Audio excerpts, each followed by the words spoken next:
Right now ప్రపంచం మొత్తం కూడా ఆర్టిఫిషియల్ ఇంటెలిజెన్స్ మీద చాలా విపరీతంగా ఆధారపడుతోంది. కొత్త కొత్త టెక్నాలజీలన్నీ వచ్చేస్తున్నాయి. ప్రస్తుతానికి చూస్తే ఆర్టిఫిషియల్ ఇంటెలిజెన్స్ ఏఐ యూజ్ కూడా చాలా ఎక్కువగా అంటే చాలా విపరీతంగా పెరుగుతోందని చెప్పాలి. దాదాపు అన్ని రంగాల్లో కూడా ఏఐ వినియోగం అయితే రోజు రోజుకు అంతకంతకు విపరీతంగా పెరిగిపోతున్న విషయం మనందరికీ తెలిసిందే.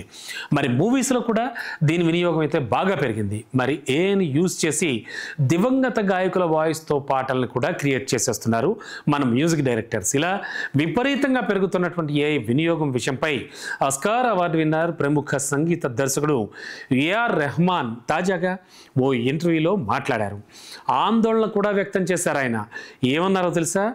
దీన్ని నియంత్రించకపోతే కనుక భవిష్యత్తులో చాలా టెన్షన్ పరిస్థితులు అంటే ఆందోళనకర పరిస్థితులు తలెత్తుతాయని ఆయన హెచ్చరికలు జారీ చేశారు. మరి ఏఐ టెక్నాలజీ అనేది కూడా చాలా పవర్ఫుల్ అని, కానీ దీన్ని అవసరానికి మించి వినియోగిస్తే సైడ్ ఎఫెక్ట్స్ ఉంటాయని, దుష్పరిణామాలు తప్పవు అని కూడా అన్నారు ఆయన. మరి ఏఐ వల్ల మంచి చెడు కూడా రెండు ఉంటాయి. మంచి కోసం మాత్రమే దీన్ని మనం యూజ్ చేయాలి. కానీ గత కొన్ని రోజులుగా దీని వినియోగం చూస్తుంటే చాలా ఆందోళన కలుగుతోంది. పెరుగుతున్నటువంటి టెక్నాలజీని ఉపయోగించడానికి కూడా కొన్ని లిమిట్స్ ఉంటాయి. అది మీరు గ్రహించాలి. వాటిని అంతా ఖచ్చితంగా తెలుసుకోవాలి. కొన్ని చెత్త పాటలను కూడా గొప్ప గొప్ప గాయకులు పాడినట్లుగా ఏఐతో క్రియేట్ చేసేస్తున్నారు. మరి దీనికి ఎవరు బాధ్యత తీసుకుంటారో కనీసం తెలియడం లేదు అని కూడా వాపోయారు ఆయన.